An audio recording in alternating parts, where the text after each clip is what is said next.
தேவனுடைய பிரசன்னத்திலிருந்து அருமையாய் ஆசீர்வதிக்கப்பட்ட தேவனுடைய பிள்ளைகள் ஒவ்வொருவரையும் சிங்கப்பூர் ஏலிம் எழுப்புதல் ஊழியர்கள் சார்பிலே நானும் பாஸ்டர் டாக்டர் சீலா அவர்களும் பாஸ்டர் கிறிஸ்டி அவர்களும் அன்போடு கூட வாழ்த்துகிறோம்.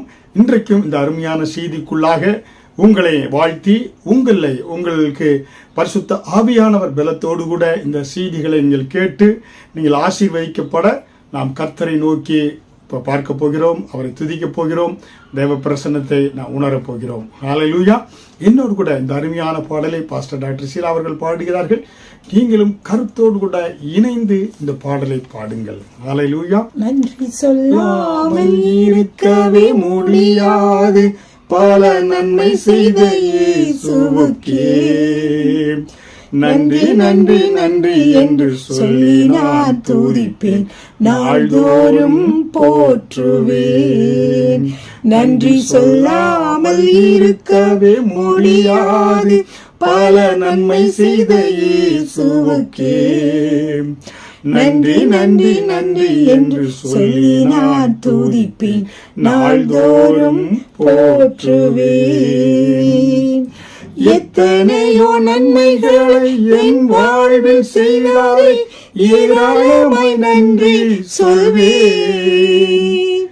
எத்தனையோ நன்மைகளை என் வாழ்வில் செய்தாரே, ஏராளமாய் நன்றி சொல்வேன். அத்தனையும் நினைத்து நான் துதிப்பேன், ஆண்டவரை போற்றுவேன்.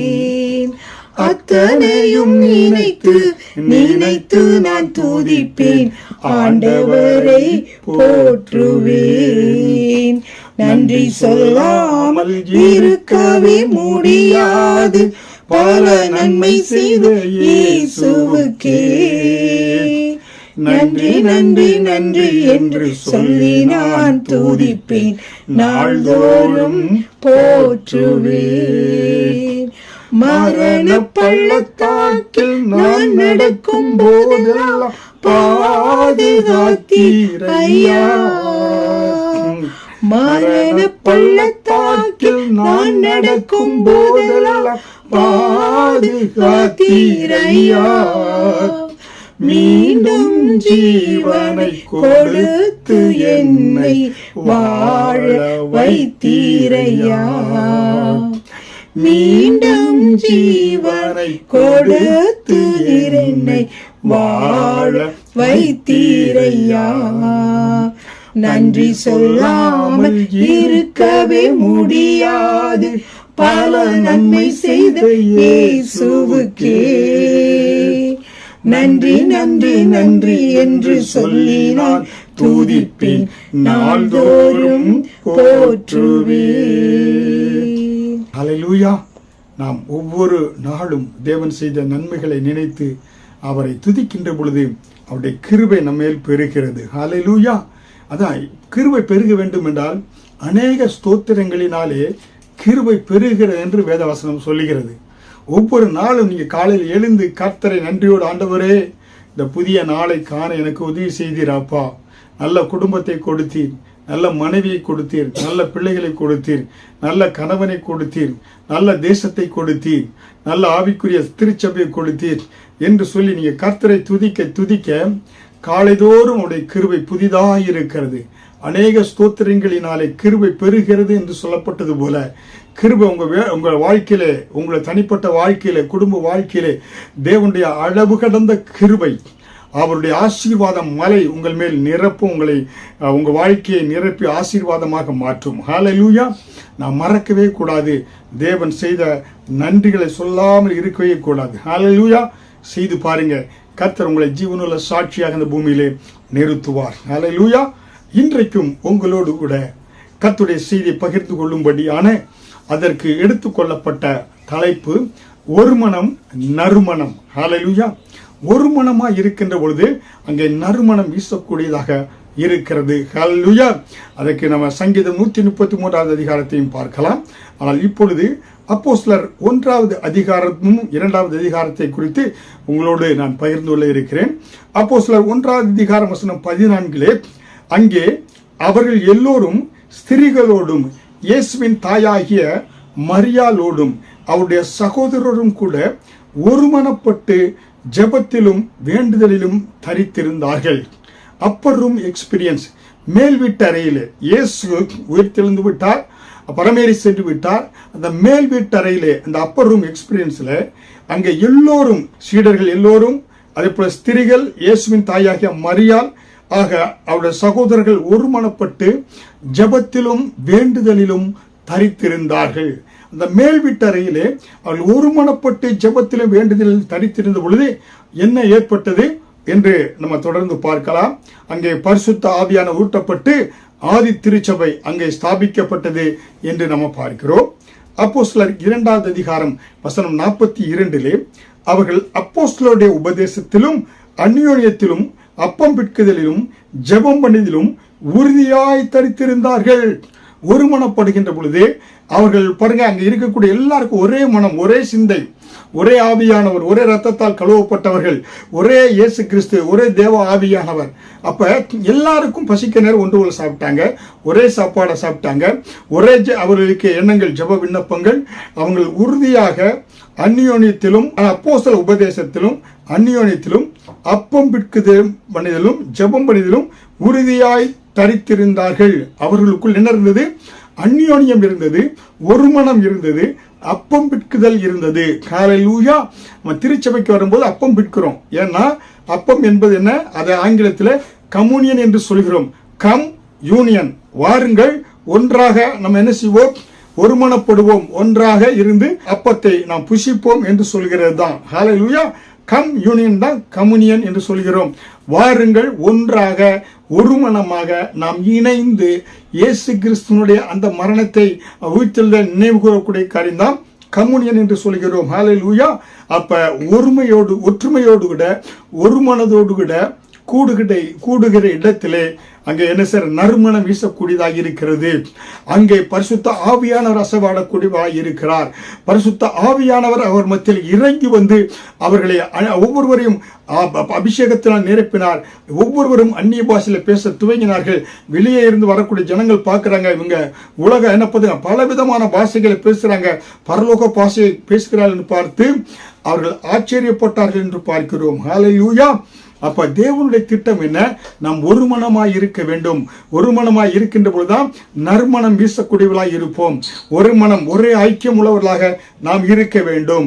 அதைத்தான் இயேசு கிறிஸ்து யோவான் 17வது அதிகாரம் வசனம் 21 அவர்கள் எல்லோரும் ஒன்றாய் இருக்கவும் பிதாவே, நீர் என்னை அனுப்பினதை உலகம் விசுவாசிப்பதற்காக நீர் என்னிலேயும் நான் உம்மிலேயும் இருக்கிறது போல அவர்கள் எல்லோரும் நம்மில் ஒன்றாய் இருக்கவும் வேண்டிக் கொள்கிறேன். இயேசு சொல்றார் பாருங்க, நான் உம்மிலே நீர் என்னிலே, அதே போல சீடர்கள் உலக மக்கள் எல்லாம் நம்மிலே ஒன்றாய் இருக்கவும் வேண்டிக் கொள்கிறேன். இயேசு கிறிஸ்துவனுடைய திட்டம், நோக்கம், இதயத்தினுடைய வாஞ்சை என்ன?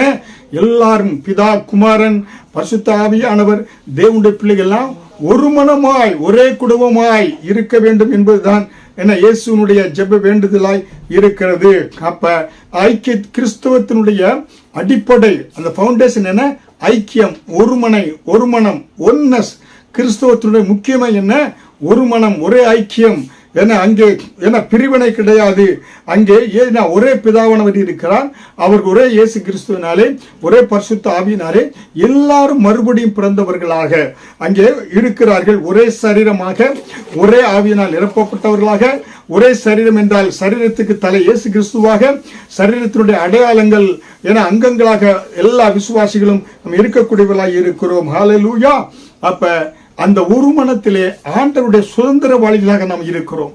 நாம் தனிமையில் இந்த பூமியில திறந்து விடப்பட்ட சூழ்நிலை நம்ம இல்ல, அனாதைகள் இல்ல. நமக்கென்று ஒரு குடும்பம் இருக்கிறது. அதான் இயேசுவின் குடும்பம் ஒன்று உண்டு. அங்கே அன்பு நிறைந்த குடும்பம் ஒன்று உண்டு. ஹல்லேலூயா. இயேசுவின் குடும்பத்தை தான் நீங்க அன்பு பார்க்க முடியும். ஒருவன் கிறிஸ்துவுக்குள் இருந்தால் புதிய சிருஷ்டியாக இருக்கிறான் என்று 2 கொரிந்தியர் 5:17 பார்க்கிறோமே. அந்த புதிய சிருஷ்டியாக நீங்க வருகின்ற பொழுது, புதிய குடும்பத்துக்குள் வருகின்ற பொழுது, நீங்கள் அன்பு நிறைந்தவர்களாய், ஒரே ரத்தத்தால், இயேசு ரத்தத்தால் கழுவப்பட்டவர்களாய், ஒரே பிதாவானவர், ஒரே ஆவியானவர், ஒரே சகோதர ஐக்கியத்தோடு இருக்கிறீங்க.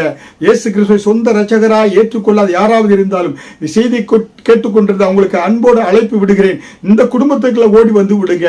இங்கே உங்களை விசாரிப்பதற்கு, இங்கே உங்களை அக்கறை கொள்வதற்கு, உங்களுக்கு ஆறுதல் சொல்வதற்கு, உங்களுடைய நலனை விசாரிப்பதற்கு ஒரு குடும்பம் இருக்கிறது. அதுதான் இயேசுவின் குடும்பம். ஹல்லேலூயா. அதனால் இந்த வேளையில் இயேசுவை ஏற்றுக்கொள்ளாதவர்கள், இயேசுவே என் உள்ளத்தில் வாருங்க, நீங்க தான் உலக இரட்சகர் என்பதை நான் அறிக்கையிடுகிறேன். என் பாவங்களுக்காக நீ மரித்தீர், அடக்கம் செய்யப்பட்டீர், 3ஆம் நாள் உயிரோடு எழும்பி வந்தீர் என்று விசுவாசிக்கிறேன். நீ இரட்சகர், நீரே என் தெய்வம் என்று வாயில் அறிக்கையிடுகிறேன் என்று சொல்கின்ற பொழுது அந்த ஐக்கியத்துக்குள்ள, அந்த குடும்பத்துக்குள்ள வந்துடுறீங்க. தேவனுடைய பிள்ளையாய் மாறிவிடுறீங்க. இதற்காக நீங்க மலை ஏற வேண்டியதில்லை, நீங்க பாத யாத்திரை செல்ல வேண்டியதில்லை, நீங்க மொட்டை அடிக்க வேண்டியதில்லை, எதை தூக்க வேண்டியதில்லை. இலகுவாய் வாயிலே அவரே இரட்சகர், உள்ளத்திலே இயேசு விசுவாசிக்கிறேன், பாவங்களுக்காக மரித்தார், அடக்கம் செய்யப்பட்டார், 3ஆம் நாள் உயிரோடு எழும்பினார் என்பதை விசுவாசிக்கிறேன். இவ்வளவுதான். இலகுவாக சொல்கின்ற பொழுது அவருடைய பிள்ளைகளா இந்த ஐக்கியத்துக்குள்ள நீங்க வந்து விடுறீங்க. ஹல்லேலூயா. அருமையான தேவனுடைய பிள்ளைகளே, நீங்க இன்றைக்கு முக்கியமாக தெரிந்து கொள்ளணும், உங்களுடைய ஐக்கியம் யாரோடு இருக்கிறது. ஹல்லேலூயா. ஒரு கிறிஸ்தவ தேவனுடைய பிள்ளை என நீங்க ரட்சிக்கப்பட்டு ஆண்டவருடைய பிள்ளையா மாறுகின்ற பொழுது உங்களுடைய ஐக்கியம், உங்களுடைய அந்த ஒரு மனம், உங்களுடைய ஃபெல்லோஷிப் யாரோடு கூட இருக்கிறது என்பதை நீங்க தெரிந்து கொண்டால், இன்றைக்கு நான் உங்களோடு பகிர்ந்து கொள்ளக்கூடிய காரியம், யாரோடு நம்முடைய உறவு இருக்கிறது, யாரிடத்தில் நம்முடைய உறவு தேவையில்லை. நம்முடைய உறவு நாம் யாரோடு வைத்திருப்பதனாலே நமக்கு வரக்கூடிய ஆசீர்வாதங்கள் என்பதை குறித்து உங்களோடு நான் பகிர்ந்து கொள்ள இருக்கிறேன். செய்தியை கவனமாக கவனிங்கள். உங்களுக்கு இந்த செய்தி எனக்கு ஆசீர்வாதமாக இருந்ததினால்தான் நான் உங்களுக்கு இதை பகிர்ந்து கொள்கிறேன். ஹல்லேலூயா. அதனால நம்முடைய ஐக்கியம், நம்முடைய உறவு யாரோடு இருக்கிறது என்பதை வேத வசனத்தில் நீங்க தெரிந்து கொண்டால், நாம் யாரோடு இணைந்து வாழ வேண்டும், நாம் யாரோடு உறவாடி நம்ம ஐக்கியம் கொள்ள வேண்டும், அந்த நட்பு கொள்ள வேண்டும் என்பதை நீங்க தெரிந்து கொண்டால், ஒருமனப்பட்டு யாரோடு இருக்க வேண்டும் என்பதை எப்படி தெரிந்து கொள்வது? வேத வசனத்தில் பார்த்தால் 1 யோவான் 1ஆம் அதிகாரம் வசனம் 1 முதல் 13 பார்க்கின்ற பொழுது, ஆதி முதல் இருந்ததும் நாங்கள் கேட்டதும் எங்கள் கண்களினாலே கண்டதும் நாங்கள் நோக்கி பார்த்தும் எங்கள் கைகளினாலே தொட்டதுமாய் இருக்கிற ஜீவ வார்த்தை குறித்து உங்களுக்கு அறிவிக்கிறோம். 1 யோவான் 1ஆம் அதிகாரம் வசனம் 1 முதல் 3 படிக்கிறேன். 1ஆவது வசனம் படிச்சுட்டேன். 2ஆவது வசனம், அந்த ஜீவன் வெளிப்பட்டது, பிதாவினிடத்தில் இருந்ததும் எங்களுக்கு வெளிப்பட்டதுமான நித்தியமாய் இருக்கிற அந்த ஜீவனை நாங்கள் கண்டு அதை குறித்து சாட்சி கொடுத்து அதை உங்களுக்கு அறிவிக்கிறோம். 1 யோவான் 1ஆவது அதிகாரம் வசனம் 3, நீங்களும் எங்களோடு ஐக்கியம் உள்ளவர்களாகும்படி நாங்கள் கண்டும் கேட்டும் இருக்கிறதை உங்களுக்கு அறிவிக்கிறோம். எங்களுடைய ஐக்கியம் பிதாவோடும் அவருடைய குமாரனாகிய இயேசு கிறிஸ்துவோடும் இருக்கிறது. யோவான் சொல்கிறார் பாருங்க, எங்களோடு ஐக்கியம் பண்ணுங்க. எங்களுடைய ஐக்கியம் யாரோடு இருக்கிறதா? பிதாவோடும் குமாரனாகிய இயேசு கிறிஸ்துவோடும் எங்களுடைய ஐக்கியம் இருக்கிறது என்று யோவான் சொல்கிறார். அப்போஸ்தலனாகிய யோவான் சொல்கிறார். ஹல்லேலூயா. அருமையான தேவனுடைய பிள்ளைகளே, யோவான் எப்படி சொல்றாரு? எங்களுடைய ஐக்கியம் அப்போஸ்தலரோடு இருக்கிறது, எங்களுடைய ஐக்கியம் பிதாவோடும் எங்களுடைய ஐக்கியம் இயேசு கிறிஸ்துவோடு கூட இருக்கிறது என்று சொல்கிறார். ஹல்லேலூயா. அப்படி நம்முடைய ஐக்கியம் யாரோடு இருக்கணும்? தேவனோடு, பிதாவோடு கூட, பரிசுத்த ஆவியானவரு கூட, தேவனுடைய பிள்ளைகளோடு, நம்முடைய சக விசுவாசிகளோடு கூட இருக்க வேண்டியது மிக மிக அவசியம் என்று வேதவசனம் சொல்கிறது. ஹல்லேலூயா. 1 யோவான் 1ஆவது அதிகாரம் 7ஆவது வசனத்திலே, அவர் ஒளியாய் இருக்கிறது போல நாமும் ஒளியிலே நடந்தால் ஒருவரோடுவர் ஐக்கியப்பட்டிருப்போம். அவருடைய குமாரனாகிய இயேசு கிறிஸ்துவின் ரத்தம் சகல பாவங்களை நீக்கி நம்மை சுத்திகரிக்கும். ஹல்லேலூயா. பாருங்க, இந்த ஐக்கியத்தில் வருகின்ற பொழுது என்ன, இயேசு ஒளியாக இருக்கிறாரு, நாமும் ஒளியாக இருப்போம். நாம் இருளிலே நடக்க வேண்டிய தேவையில்லை. நாம் உலகத்திலே கண்ணீரிலே, கவலையிலே, கஷ்டங்களிலே, குடியிலே, வெறியிலே இப்படிப்பட்ட வாழ்க்கை வாழ வேண்டியதில்லை. அது இருளின் ராஜ்யம். நாம் இயேசு ஒளியின் ராஜ்யத்தில் இருக்கிறார். ஒளியிலே அவர் இருப்பது போல நாமும் அந்த ஒளியின் ராஜ்யத்துக்குள்ளாக, தேவ ராஜ்யத்துக்குள்ளே நாம் வந்து விடுவோம். ஏனென்றால் நம்முடைய ஐக்கியம் பிதாவோடும் இயேசுவோடு கூட இருக்கிறது. ஏனென்றால் இயேசு கிறிஸ்துவின் ரத்தம் நம்முடைய சகல பாவங்களை நீக்கி நம்மை சுத்திகரித்திருக்கிறது என்று சொல்கிறார். ஹல்லேலூயா. அருமையான தேவனுடைய பிள்ளையே, நீங்க எப்படிப்பட்ட பாவியா இருந்தாலும் கவலைப்பட தேவையில்லை. என்ன ஆண்டவர் ஏற்றுக்கொள்வாரா? நான் பாவியிலும் பயங்கரமான பாவியா என்று நீங்க நினைக்க வேண்டாம். இயேசு கிறிஸ்துவின் ரத்தம் சகல பாவங்களை நீக்கி உங்களை சுத்திகரிக்கும், அவருடைய பிள்ளையாய் மாற்றும், இந்த ஐக்கியத்துக்குள்ள உங்களை கொண்டு வரும். ஹல்லேலூயா. அதனால நீங்க கவலைப்படாதீங்க. உங்களுடைய பாவங்கள் எப்படிப்பட்ட பாவங்களா இருந்தாலும், ரத்தாம்பரம் போல உங்க சிவப்பாய் உங்க பாவம் இருந்தாலும் வெண்மையான பஞ்சை போல மாற்றுவேன் என்று இயேசு சொல்லுகிறார். ஹல்லேலூயா. அதற்காகத்தான் இந்த பூமிக்கு இயேசு வந்தார். அவர் வந்து இறங்கி ரத்தத்தை சிந்தி, அவர் சிலுவையிலே தொங்கி கடைசி சொட்டு ரத்தத்தை சிந்தி மரித்து அடக்கம் செய்யப்பட்டு முன்னானால் உயிரோடு எழும்பினார். ஹல்லேலூயா. அப்ப நம்முடைய சகோதரர்கள் எல்லாம் இயேசு கிறிஸ்துவுக்குள்ள ஐக்கியத்துக்குள்ள வந்துட்டீங்கன்னா நாம் எல்லோரும் உடன் பிறந்தவர்கள், சகோதர சகோதரிகளாக மாறுகிறோம். ஹல்லேலூயா. சகோதரர் அப்படின்னா சக உதிரம் உடையவர். சக உதிரம் என்றால் சகோ என அந்த வந்து உதிரம், ஏன்னா ஒரே உதிரத்தை உடையவர்கள் என்றால் இயேசு கிறிஸ்து ரத்தம் நம்ம அனைவரையும் ஒரே ரத்தம் கழுவப்பட்டிருக்கிறது. அதனாலே சகோதரர், சக உதிரம், ஒரே ரத்தத்தால் கழுவப்பட்டவர்கள், சகோதரி ஒரே ரத்தத்தால் கழுவப்பட்டவள், இயேசு கிறிஸ்து என்ற ஒரே ரத்தத்தால் கழுவப்பட்டதினாலே நாம் சகோ உதிரராக, சகோதரராக, சகோதரியாக நாம் இருக்கிறோம். நாம் ஒவ்வொருவரும் ஒற்றுமையோடு இந்த பூமியில வாழ அழைக்கப்பட்டிருக்கிறோம். இயேசு அதற்காகத்தான் இந்த பூமியிலே நாம் என்ன அனாதைகள் அல்ல, நமக்கு ஒரு தகப்பன் பிதா இருக்கிறார். நாம் இயேசு நம்மை ஒரு தாயை போல தேற்றக்கூடியவராக இருக்கிறார். நாம் எல்லாம் ஒரே வயிற்று பிள்ளைகளாக, இந்த பிசிக்கலாக சரீரப்பிரகமா இல்லை என்றாலும் இயேசு கிறிஸ்து ரத்தத்தினால் நாம் கழுவப்பட்டவர்களாக, சகோதரர்களாக, சகோதரிகளாக இந்த பூமியிலே நாம் இருக்கிறோம். ஹல்லேலூயா. இப்ப நம்முடைய ஐக்கியம் யாரோ இருக்க வேண்டும். சகோதரர் கூட சக உதிரத்தால் கழுவப்பட்ட, இயேசுவின் ரத்தத்தால் கழுவப்பட்ட தேவனுடைய பிள்ளைகளோடு கூட நம்முடைய ஐக்கியம் இருக்க வேண்டும். பிதாவோடு கூட, தேவனோடு கூட, பரிசுத்த ஆவியானவர் கூட நம்முடைய ஐக்கியம் இருக்க வேண்டியது அவசியமாக இருக்கிறது. பாருங்க, யோவான் 7வது அதிகாரம் வசனம் 5 இயேசுவை தன் சொந்த சகோதரர்களை அவர் ஏற்றுக்கொள்ளல, விசுவாசிக்கல. ஆனால் நாம் இயேசு கிறிஸ்துவின் ஏற்றுக்கொண்ட ஒவ்வொருவரும் ஒரே ரத்தத்தால் கழுவப்பட்டு ஒருமனப்பட்டு ஐக்கியத்தோடு நாம் வாழ வேண்டியது மிக மிக அவசியமாக இருக்கிறது. ஹல்லேலூயா. அருமையான தேவனுடைய பிள்ளைகளே, அதனால்தான் நீங்க பாருங்க, முக்கியமாக ஒன்றை தெரிந்து கொள்ளணும்.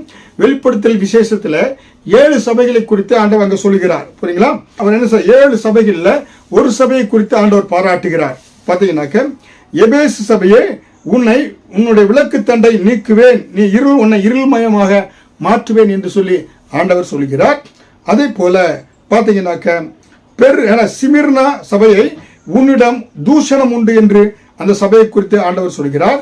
பெர்கமு சபையை குறித்து, நீ விக்கிர வழிபாட்டிற்கு பெயர் போனவன் என்று ஆண்டவர் சொல்கிறார். தியாத்ரா சபையை, உன்னை கட்டில் கிடையாக்குவேன் என்று ஆண்டவர் சொல்கிறார்.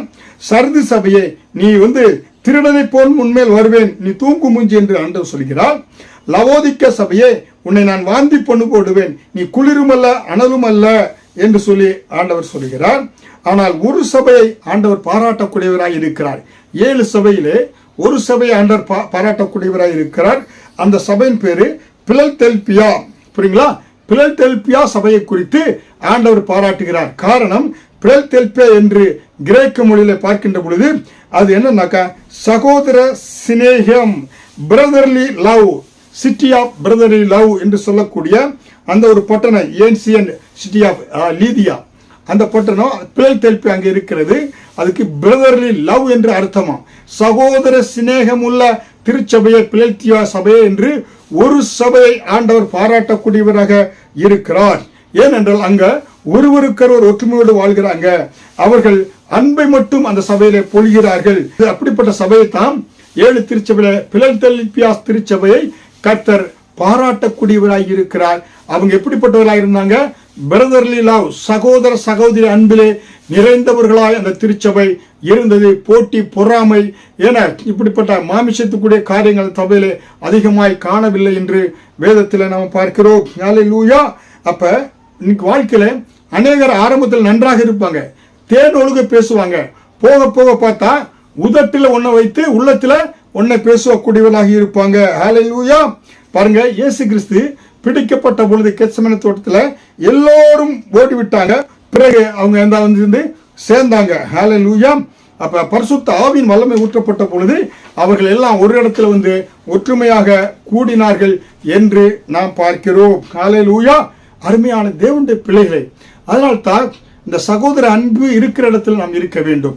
பவுலுக்கும் ஆறுதலின் மகனாகிய பர்னபாவுக்கும் பிரச்சனை. பாருங்களா, பர்னபா வேதத்தில் பார்க்கிறோம், அவன் ஆறுதல் மகன் என்று பார்க்கிறோம். பவுலுக்கும் பர்னபாவுக்கும் பிரச்சனை வந்தது. அவன் பவுலை தேற்றக்கூடியவனாக ஆரம்பத்தில் இருந்தான். அவருக்குள்ள பிரச்சனை வந்தது. 14 வருடங்களுக்கு பிறகாக பவுலும் பர்னபாவும் சேரக்கூடியவர்களாக இருக்கிறார்கள். அதே போல பவுலுக்கும் மார்க்கு, யோவான் மார்க் என்று சொல்ல மார்க்குக்கும் பெரிய பிரச்சனை. பவுல் சிறையில் இருந்தபோது மார்க்கு தான் அதிகமாக பவுலுக்கு உதவினான் என்று பார்க்கிறோம். பிலோமோன் ஒனேசிமினுடைய அடிமை. பிலோமோன் பிரிந்து சென்றான். நாளடைவில் ஒனேசிமு அந்த பிலோமனை சேர்த்து கொண்டான் என்று பார்க்கிறோம். ஹல்லேலூயா. சேர்த்துக் கொள்ளப்படுவதற்கு ஒனேசிமும் பிலோமோனும் சேர்த்துக் கொள்ளப்படுவதற்கு பவுல் ஒரு காரணமாக இருந்தார் என்று பார்க்கிறோம். ஹல்லேலூயா. வேதம் என்ன சொல்கிறது? ஒருவருக்கொருவர் ஒற்றுமையோடு வாழ வேண்டும் என்பது தேவனுடைய சித்தமாயிருக்கிறது. ஹல்லேலூயா. அதுதான் சங்கீதம் 133 பார்க்கிறோம். ஒரு மனம்பாய் ஒரு இடத்துல வாழ்கின்ற பொழுது அங்கே தேவன் ஆசீர்வாதத்தை கட்டளையிடுகிறாரு. ஏன்னா அபிஷேகத்தை ஆரோன் சிரசின் மேல் ஊற்றப்பட்ட போல அந்த அபிஷேகம் ஏன்னா உச்சந்தலையிலிருந்து அப்படியே தாடிகளில் உதடுகளில் சரீரத்தில் அங்கிகளில் எல்லாம் வடிந்து ஓடக்கூடிய இருக்கிறது. அங்கே கர்த்தர் என் ஜீவனின் நறுமணத்தை கட்டளை இடக்கூடியவராக இருக்கிறார். ஹல்லேலூயா. அப்ப பார்த்தீங்கன்னாக்கா ஆண்டவரை கர்த்தரை பொறுத்த வரையிலே தேவனுடைய சித்தம் என்னவாய் இருக்கிறது? முதலாவது நமக்கு ஐக்கியம், இரண்டாவது தான் ஆராதனை. புரியுங்களா? தேவ சமூகத்தில் வருகின்ற பொழுது ஆனா நீங்க ஐக்கியம் இல்லாத ஆராதனையை தேவன் அங்கீகரிக்க மாட்டார் என்று வேதம் சொல்கிறது.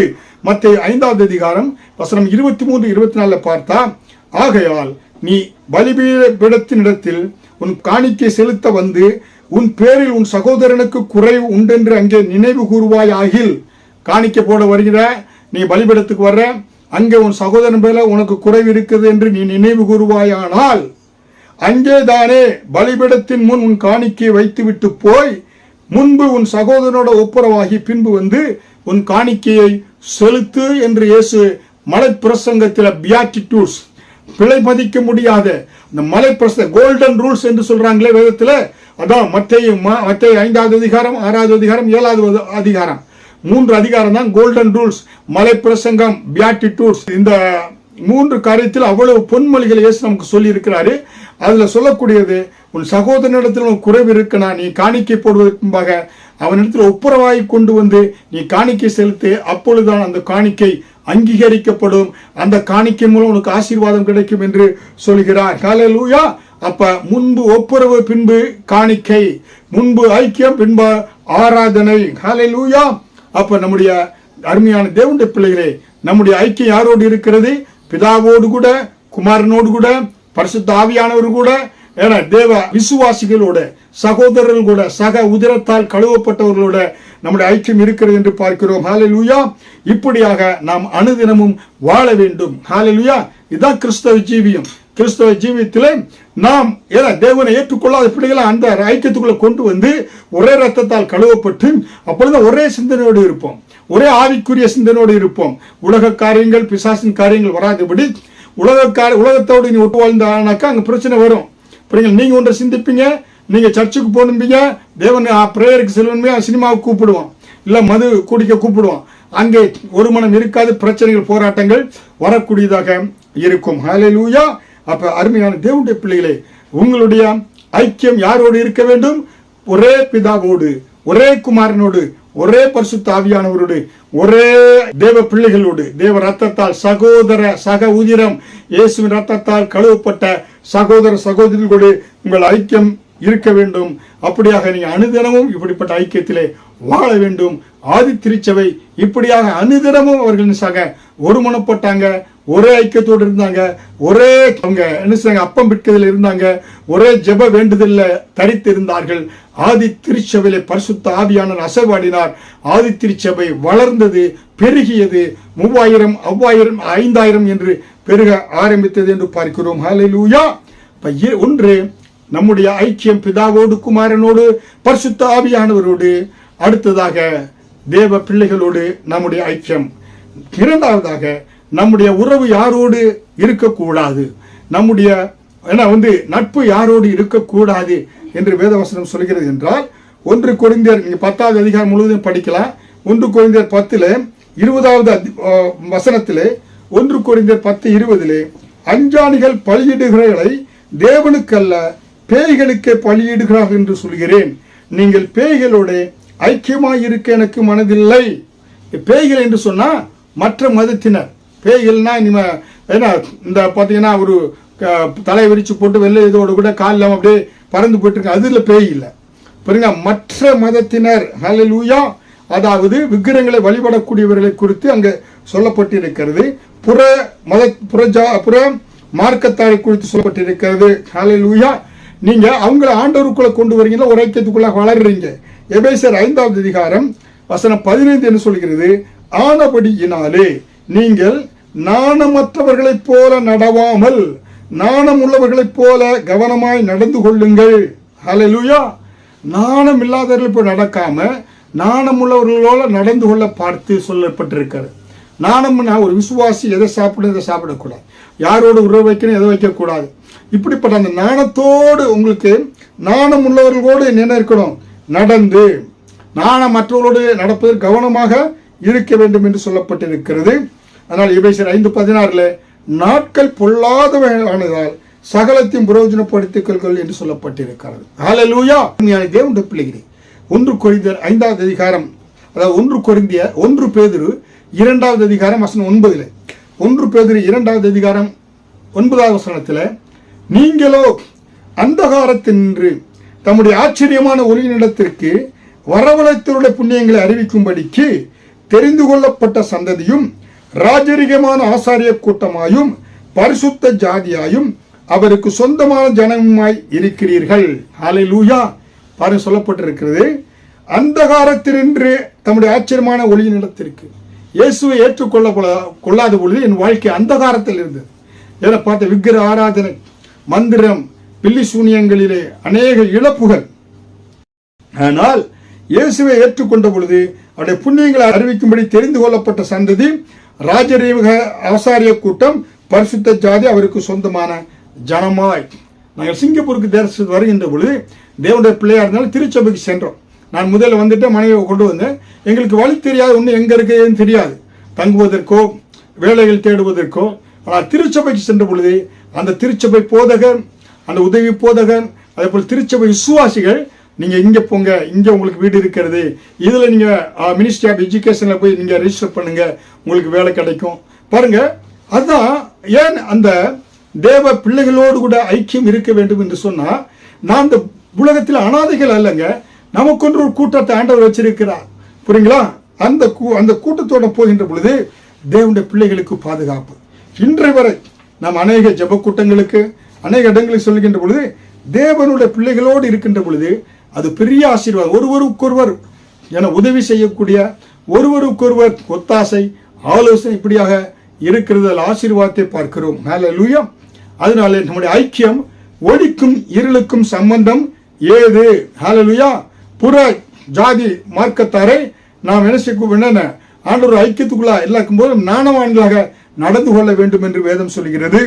2 கொரிந்தியர் 6வது அதிகாரம் வசனம் 14 முதல் 17 அந்நிய நுகத்திலே அவிசுவாசிகளின் பிணைக்கப்படாதிருப்பீர்களாக, கிறிஸ்துவுக்கும் பேலியாளுக்கும் இசைவேது, அவிசுவாசியோட விசுவாசிக்கு பங்கேது, நீங்கள் தேவனுடைய ஆலயமாய் இருக்கிறீர்கள். ஹல்லேலூயா.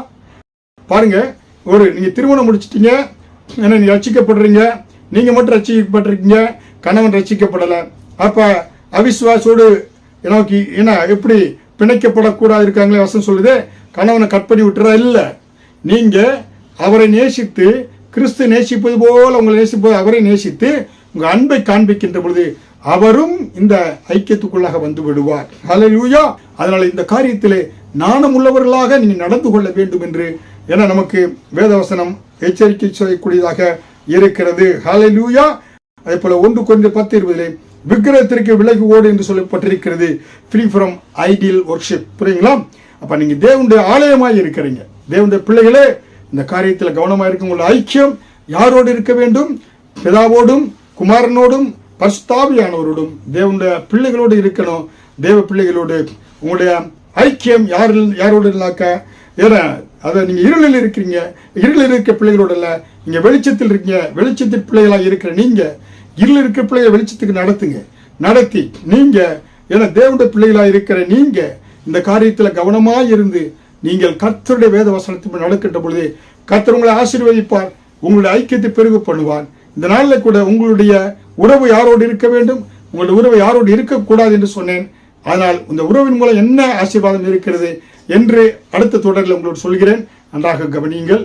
கேட்ட ஒவ்வொரு பிள்ளையும் இந்த வாரம் முழுவதும் கர்த்தர் கண்ணின் கண்மணி போல தீங்குக்கு, வியாதிகளுக்கு, விபத்துக்கு, கிட்னி வியாதிகளுக்கு, மூட்டு வியாதிகளுக்கு, பிரஷருக்கு, ஹார்ட் அட்டாக்கு, எல்லா வியாதிகளுக்கு விலக்கி பாதுகாத்து தேர்வு எழுதுகிற ஒவ்வொரு பிள்ளைகளுக்கு நல்ல ஞானத்தை கொடுத்து, வெற்றி ஜெயத்தை கொடுத்து, வேலை தேடுகிற வேலைகளை கொடுத்து, இன்கிரிமெண்ட் ப்ரொமோஷனை கொடுத்து, குடும்பத்தில் சமாதானம், பிள்ளைகள் எல்லாவற்றையும் கொடுத்து கர்த்தர் அற்புதமாய் நடத்துவார். தொடர்ந்து காத்துக்கொள்வார், ஆசீர்வதிப்பார். இயேசுவின் மூலம் ஜெபிக்கிறேன் ஜீவனுள்ள நல்ல பிதாவே, ஆமென். கர்த்தர் உங்களை ஆசீர்வதிப்பாராக.